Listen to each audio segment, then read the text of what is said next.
தமிழ்நாடு தான் என் வீடு, தமிழ்நாட்டு மக்கள் தான் என்னுடைய குடும்பத்தினர் அப்படின்னு சொல்லக்கூடியவங்க அன்னைக்கு ஓடின மாதிரியே, கரூர்ல இருந்து ஓடின மாதிரியே இன்னைக்கு அவர் ஓடிட்டுறாரு. இவ்வளவுதான் விஜயனுடைய அக்கறை எல்லாம். பாருங்க, இவ்வளவு பெரிய கூட்டத்தை அங்க கூட்டுறீங்களே, அவங்களுக்கு ஒரு ஷேடு இல்ல உட்காரத்துக்கு சேர் யாரும் கொடுக்க மாட்டாங்க விஜய்க்கு. உடச்சு போட்டு போனாங்க. அதுவும் மதுரையில திருடிக்கிட்டே போயிட்டாங்க ஒரு 10,000 சேர். அதனால யாரும் சேரை தரமாட்டாங்க. அதனால பந்தல் போடுறவங்க வந்துட்டு யாரும் ஒத்துக்கிறல. அதனால எல்லாரையும் நிக்க வச்சு பேசிட்டு, அதான் அவங்களுடைய பொறுப்பாளர் ஒருத்தர் பேசுறாரு, 5 மணி நேரமானாலும் நிப்பியா, சோறு தண்ணி இல்லாம நிப்பியா, மலையில மேல இருந்து நிப்பியா, கீழே இருந்து நிப்பியா, இப்படி எல்லாம் கேட்டு பயிற்சி கொடுக்குறாரு அவர். இப்படி எல்லாம் ராணுவத்துக்கு கூட நீ 5 மணி நேரம் 6 மணி நேரம் சோறு தண்ணி இல்லாத நிப்பியான்னு யாரும் கேட்கறது இல்ல. விஜய் கட்சி ஒரு பெக்குலியரான ஒரு கட்சி. அவங்க என்ன பேசிக்கிறாங்க என்ன செய்யறாங்கன்றது எதுவுமே தெரியாது. அதான் சொல்றாரு, போயிட்டு பெரியவங்க காதுல போயிட்டு விசில் ஊதுங்கன்றாரு இவரு. ஊதுனா என்ன ஆகும் நினைச்சு பாருங்க.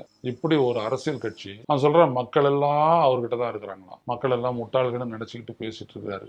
இப்படி நினைக்கிறவன் தான் பெரிய முட்டாள் அப்படின்றத அவர் உணரவே இல்லை. இத்தனை நாளைக்கு தான் கொஞ்சம் கூட அரசியலை பொறுத்த வரைக்கும் எந்த விதமான சிந்தனையும் பார்வையும் இல்லை. ஏதும் இல்லாம சும்மா அவர் கூடுற ரசிகர்களை வந்துட்டு எதையோ பேசிட்டு ஏதோ ஒரு தலைப்புல கூட்டத்தை கூட்டுறாங்க. எல்லா கூட்டத்திலையும் ஒரே விதமான பேச்சு தான். திமுகவை திட்டி முடிச்சிட்டாருன்னா முடிஞ்சு போச்சு, இதுக்கு மேல பேசுறதுக்கு ஒண்ணும் இல்லையா, மீண்டும் சந்திப்போம், வெற்றி நமதே நாளை நமதே அப்படி சொல்லிட்டு கையை தூக்கி தலைக்கு மேல உயர கும்பிடு போட்டுட்டு இறங்கி போய்கிட்டே இருக்க வேண்டியது. மயக்கம் போட்டு விடு, சாப்பாடு இல்லாத விடு, தண்ணி இல்லாத விடு, அதை பத்திலாம் கவலை இல்லை. இப்படி ஒரு தலைவன். இன்னைக்கு ஒரு கூட்டம்.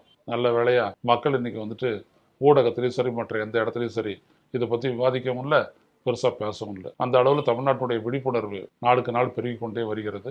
எனவே விஜய் போன்றவர்கள் எல்லாம் அரசியல் இருக்கணும் அப்படின்னா முதல்ல அறிவோடு சிந்திக்க கற்றுக்கொள்ள வேண்டும்.